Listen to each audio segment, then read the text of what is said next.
Well, hello there, and welcome to my kitchen table, a place in most homes where we can sit with family and friends and just talk for hours, putting the world to rights, as my dad would say. Or as I would say, having a bevy with the girls and just chatting shit. As you may have noticed, I speak with an accent exceedingly rare. That is a line from a song, by the way. And I've got this accent because I was born in Liverpool, in England, and that makes me a Scouser. An opinionated Scouser, actually. So, if you have difficulty with the accent and you need something translating, please just let me know in the comments and I'll be happy to oblige. Well, I'll do my best anyway. Okay, right, let's see where we're off to today. We're off to Newcastle upon Tyne, or Tune City as it's known. And it's a city in the northeast of England with a population of around 700,000. That makes it the eighth most populated urban area in the UK. The Rough Guide to Britain placed Newcastle upon Tyne's nightlife as Great Britain's I can't even say it. Great Britain's number one tourist attraction. So it's not Buckingham Palace or the Palace of Westminster, otherwise known as the House of Parliament, or any of our many national parks and historical sites such as Stonehenge. No, it's Newcastle. In July 2023, Newcastle was voted the best city in the UK for food, fashion, and nightlife. Sorry, I was just waiting for you to pick yourself up off the floor, after having passed out with me giving you that little bit of information. I don't mean to laugh, but like I said, opinionated scout, so what can I say? So, if you're ready and up off that floor, take a seat while I tell you a story. This young lady, I couldn't possibly do a list of child killers without including this young lady. You'll see why. Mary Flora Bell.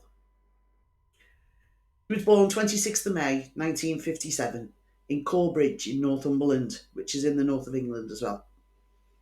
And she lived in Scotswood, which is an area of Newcastle upon Tyne. Her mother Betty was a well-known sex worker who specialised in bondage and S&M. What a girl. She would often leave for long periods though because most of her work was in Glasgow in Scotland. No comment. This left Mary either unsupervised or under the care of her alcoholic, abusive father, William Bell, known as Billy. Her mum Betty actually attempted to murder Mary a couple of times in her first couple of years. Initially giving her drugs, which didn't work. Obviously they didn't work, otherwise I wouldn't be telling you this story, would I? Oops. When questioned about it, she claimed that Mary must have got into them by accident. Then she pushed Mary out of a bedroom window. When questioned about that, she claimed that she must have climbed up and fallen out herself. She's also known to have once sold Mary to a mentally unstable woman who was unable to have children of her own, which led to Betty's sister, Catherine, having to travel over to the other side of Newcastle to reclaim Mary and bring her home to her mum. Although I don't think she should have bothered. Because the other thing known about Mary is that she was forced to have sex with her mother's clients from as early as 4 years of age. didn't have the best of starts, did she? Mary was known as a bully on their local streets and at school, especially to those that were smaller or younger than her. On Saturday, May 11th, 1968, Mary and her best friend Norma Bell, no relation whatsoever, it's just a pure coinkydink that they've got the same surname. They were playing with the 3-year-old, who was later found dazed and bleeding. The child later informed the police that he'd been playing with Mary Bell and Norma Bell on top of a disused air raid shelter when he'd been pushed. The drop from the top to the bottom was about 7 foot or 2.1 metres. And this inflicted a severe cut to his head. But he was unsure of what girl had actually tried to kill him or push him off. That evening, parents of 3 small girls contacted the police to complain that Mary and Norma had attempted to strangle their girls while they played in a sandpit. So later that evening, both girls were interviewed by the police about the incidents, and both girls denied anything at all to do with the air raid shelter incident, claiming that they'd just found the boy dazed and bleeding after he'd fallen. They were further questioned about the sandpit incident. Mary denied any knowledge of the incident at all. However, Norma admitted that Mary had tried to throttle 3 young girls. The police reported the incidents to senior officers, and the girls were given a warning, but no further action was taken due to their age. If you've seen any others of my videos, you'll know age has got nothing to do with it. May 25th, 1968 was the day before Mary Bell's 11th birthday. She approached a 4-year-old and asked if he wanted to play with her. The little guy's name was Martin Brown. Mary led him to a derelict house in what was known locally as Rat Alley. Mary told Martin that he had a sore throat and began to massage his neck to make it better, eventually putting her hands around his throat and strangling him to death, then pushing him out of an upstairs window. Martin was found hours later by 3 girls and a construction worker who called for help and attempted CPR unsuccessfully. Martin was actually noted as being very pale, with marks around his neck and a small trickle of blood coming from the corner of his mouth. Police had found a bottle of pills next to the little guy's body and initially thought that they were his cause of death. Then they said it was natural causes. Then finally it was fright. An open verdict was given at the inquest. You know what an open verdict is, don't you? Yeah. It's when those in authority haven't got a clue. On Mary's 11th birthday, 26th of May, her and Norma broke into a nursery around the corner from where they lived, vandalised it. They entered the premises by peeling tiles off the slate roof. Now, how did they know that they could get in by doing that? I didn't know that when I was 10. They tore up books, upturned desks, and smeared ink and poster paint all over the place before leaving. The following day, obviously, staff discovered the break-in and the vandalism and immediately notified the police. They also discovered 4 separate notes that claimed responsibility for Martin Brown's murder.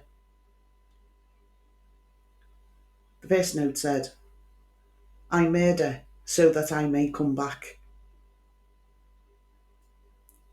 Next one said, "We did murder Martian Brown," spelt wrong. "Fuck off, you bastard," spelt correctly. A third note simply said, "Fuck off, we murder. Watch out, fanny and faggot." Got me on that one. The final note said, "You are mice." Why? Because we murdered Martian Brown. Spelt wrong again. "You better look out, there's murders about. By fanny and old faggot, you screws." The police dismissed this incident as a tasteless and childish prank.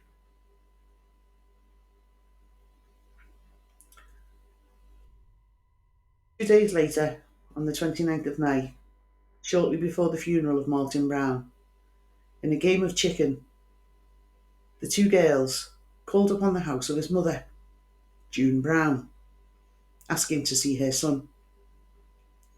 When Mrs. Brown replied that they couldn't see her son because he was deceased, Mary replied, "Oh, I know he's dead, but I wanted to see him in his coffin."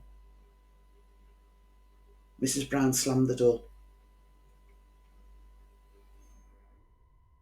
July 31st, 1968.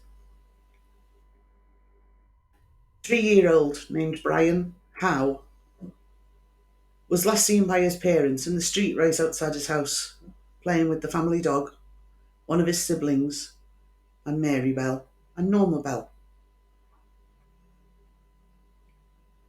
When he did not arrive home later that afternoon, concerned relatives and neighbours searched the streets without success. At 11:10 p.m, a search party discovered Brian's body between 2 large concrete blocks in an area known as the Tin Lizzie. The first policeman to arrive at the scene observed that a deliberate but feeble attempt had been made to conceal the body, which was covered in clumps of grass and weeds. A bluish purple colour was evident upon the child's lips, and several bruises and scratches were evident upon his neck. A pair of broken scissors lay close to his feet. The coroner would conclude that Brian had died of strangulation and that he had been deceased for up to 7.5 hours before his body was discovered. The killer had evidently squeezed Brian's nostrils closed with one hand and gripped his throat with the other. Numerous puncture wounds had been inflicted on the child's legs before his death. Sections of his hair had been cut off his head, and his genitals had been partially mutilated. Also, a crude attempt had been made to carve the initial M into his stomach. The relatively small amount of force used to murder the child led the coroner to conclude that the killer was another child. Numerous grey and maroon fibres were discovered upon Brian's clothing and shoes. None of these fibres came from anything within the Howe household, and they'd been transferred to the child by his killer or killers. On the afternoon of the 4th of August, the parents of Norma Bell contacted the police, stating that their daughter wished to give information of what she knew about the death of Brian Howe. Detective Chief Inspector Dobson arrived at their home. He formally cautioned Norma then asked what she knew. Norma then informed Dobson that Mary had taken her to the spot on the Tin Lizzie, at which point she has been shown Brian's body. Mary had then demonstrated to her how she had strangled the child. According to Norma, Mary had confessed to her that she had enjoyed strangling him before describing how she had inflicted the scour marks to his stomach with a razor blade. The razor blade had been hidden at the crime scene, and the broken scissors. Norma then led police to the crime scene and revealed the location of the razor blade. A drawing Norma made of the wounds inflicted on the boy's abdomen precisely matched those described by the coroner.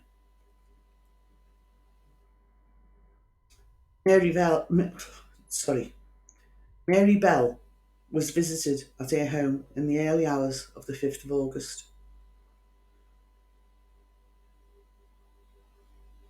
"You're trying to brainwash me," she said to the detectives. "I'll get a solicitor to get me out of this." A solicitor is what we call an attorney in the UK. Later the same day, Norma was questioned again. On this occasion, she made a full statement in which she admitted being present when Norma actually strangled Brian. According to Norma, when the three of them were alone on the Tin Lizzie, Mary seemed to go all funny, pushing the child into the grass and attempting to strangle him before stating to her, "My hands are getting thick. Take over." That was when Norma did a runner, leaving Mary alone with Brian. A forensic examination of clothing owned by both girls revealed that the grey fibres on Brian's body were a precise match for a woolen dress owned by Mary. The maroon fibres upon the child's shoes were a precise match of a skirt owned by Norma. Furthermore, the same grey fibres had also been found on Martin Brown.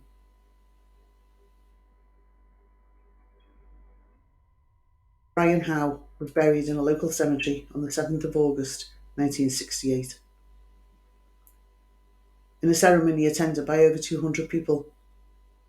According to DCI Dobson, who'd actually planned to arrest both girls later that day, Mary Bell stood outside the Howe household as the child's coffin was brought out, the start of the funeral procession. Dobson later stated she stood there laughing and rubbing her hands. And I thought, my God, I've got to bring her in, or she'll do another one. Both girls were formally charged with the murder of Brian Howe at 8 p.m. that evening. In response to this charge, Mary replied, "That's all right by me." Norma burst into tears, simply shouting, "I never. I'll pay you back for this." In the presence of an independent witness, Mary prepared a written statement in which she admitted to being present when Brian Howe was murdered by Norma. Oh, it never changes, does it? She also admitted hearing Norma had broken into the Woodland Crescent nursery the day after the killing of Martin Brown, defacing the property before the two had written 4 handwritten notes. Shortly after their arrest, both girls underwent psychological evaluations. The results of these tests revealed that Norma was intellectually delayed, which I actually think is a really nice way of saying it. She was intellectually delayed and a submissive character who easily displayed emotion. whereas Mary was bright yet cunning, prone to sudden mood swings. Occasionally, Mary was willing to talk, although she rapidly became sullen, introspective, and defensive in nature. The four psychiatrists who examined Mary concluded that, although not suffering from a mental disorder, she suffered from a psychopathic personality disorder. The trial of Mary Bell and Norma Bell for the murders of Martin Brown and Brian Howe began at Newcastle Assizes. Sorry, an Assizes. Right, it's a Crown Court or a Supreme Court before there were Crown Courts and Supreme Courts. On the 5th of December 1968, both girls were tried before Mr Justice Cusack and a jury, and both pleaded not guilty to the charges. Like I said, nothing changes. The trial lasted 9 days.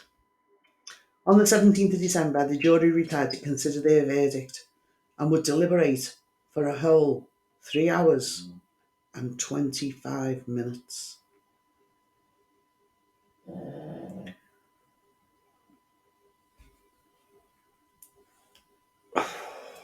Before reaching their verdicts. Mary Bell was cleared of murder, but convicted of manslaughter due to diminished responsibility. Norma Bell was acquitted of all charges.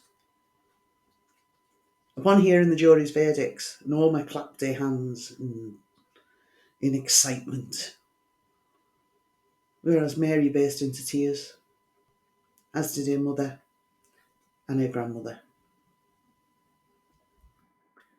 Passing sentence, Mr Justice Cusack described Bell as a dangerous individual, adding that she posed a very grave risk to other children. To use a phrase I love to use, no shit, Sherlock. They've got a really good way of stating the obvious, judges, haven't they? Oh. He also said that steps must be taken to protect the public from her. She was sentenced to be detained at Her Majesty's pleasure, which is effectively an indefinite sentence of imprisonment. Basically, that's what that means. To be detained at Her Majesty's pleasure means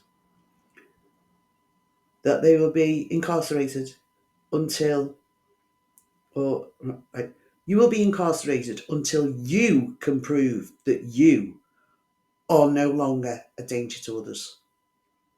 You've got to prove it. No one else can do it for you. Oh, so basically it's like anything from 10 years to 110, I suppose. At the time of Bell's manslaughter convictions, she was aged 11 years and 6 months, making her Britain's youngest female killer, a statistic which remains to the present day. In June 1979, the Home Office announced their decision to transfer Mary Bell to a prison called Askham Grange, which is an open prison in the village of Askham Richard. Now, this was in an effort to prepare her for her eventual release into society, which was planned for the following year. So at the beginning of November in 1979, Bell worked as a secretary and then as a waitress in a cafe at York Minster under very strict supervision guidelines in efforts to prepare for her eventual release. She was released from Askham Grange in May 1980 at the age of 23 with a new identity. So she was granted anonymity, allowing her to start a new life elsewhere in the country under that assumed identity. Upon her release, a spokesman is quoted as saying, "Bell wishes to be given a chance to live a normal life and be left alone." I wonder if that's what those two little boys were thinking as she strangled them to death.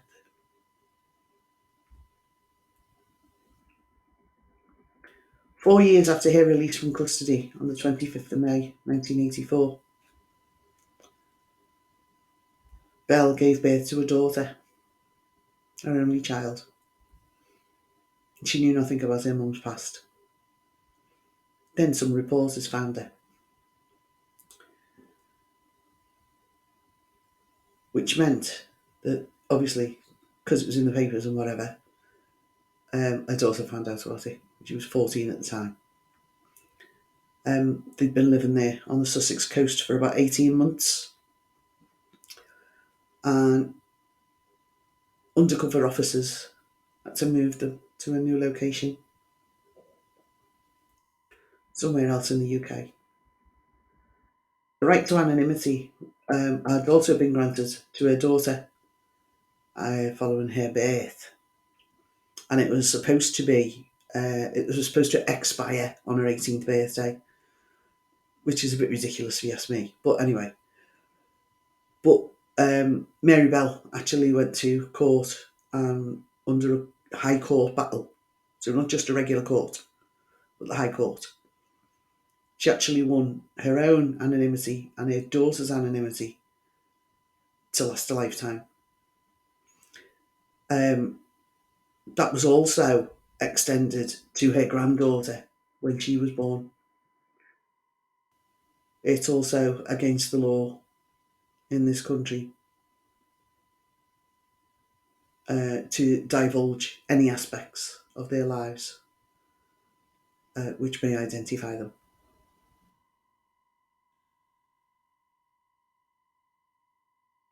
And that's Mary Bell.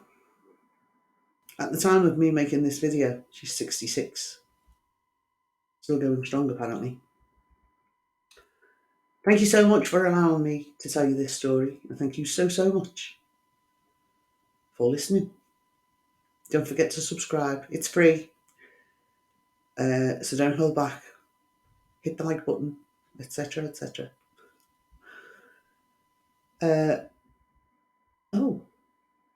Please give someone a smile. You might get one back. I've been Sue, TTFN.